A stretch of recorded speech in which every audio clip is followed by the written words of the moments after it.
guys, manisod ni Lula guys. Okra o isda. Magaon to guys.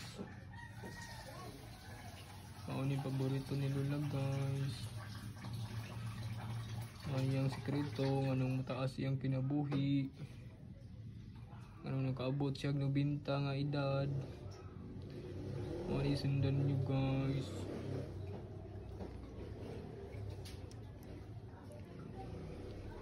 Okra.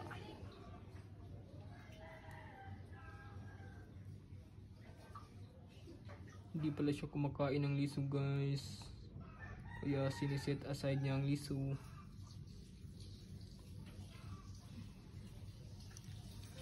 Pero pwede naman niyang kainin guys.